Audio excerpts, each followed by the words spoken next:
বিসমিল্লাহির রহমানির রহিম।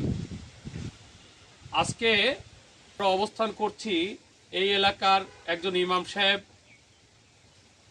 একজন সমাজসেবক এবং আপামর জনসাধারণ সহ আমাদের তপবন বিদ্যালয়ের একজন ছাত্রও আছে।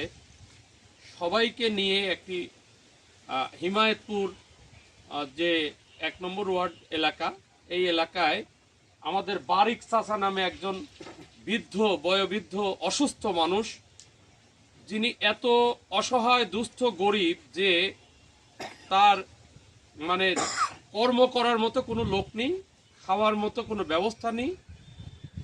তার একটি ছেলে, সেও ন্যাংরা মানুষ, মনে হয় মাছ বিক্রি করে খায় এরকম একটা। তো তার বাড়িতে কোনো টিউবওয়েল ছিল না। আমি দীর্ঘদিন দেখছি যে টিউবওয়েল ছিল না। গতকালকে একজন বয়োবৃদ্ধ মা আমার বাড়িতে যায় একটা টিউবওয়েলের জন্য।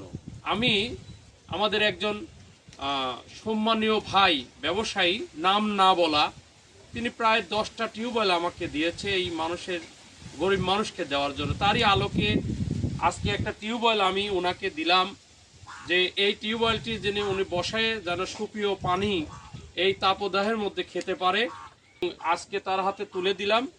আপনারা সবাই ওনার জন্য দোয়া করবেন যেন এই টিউবওয়েলটা উনি পায়। আসলে এত গরিব যে কল্পনার বাইরে, এত গরিব যে কল্পনার বাইরে, যা মানে মানুষে বলার মতো না।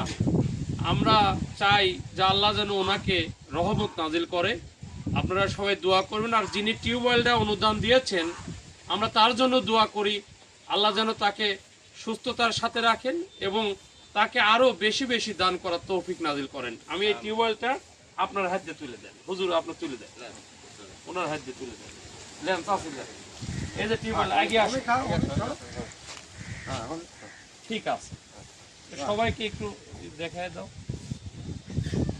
তো আমি এই সবার সুস্বাস্থ্য মঙ্গল কামনা ছেড়ে দেন, সবার সুস্বাস্থ্য মঙ্গল কামনা করে শেষ করছি।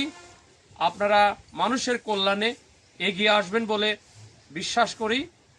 আর আমাদের আগে এবং পিছনে আমাদের যে চলার গতি, সেই চলার গতিটা কেমন ছিল, কেমন আসবে আল্লাহই ভালো জানে।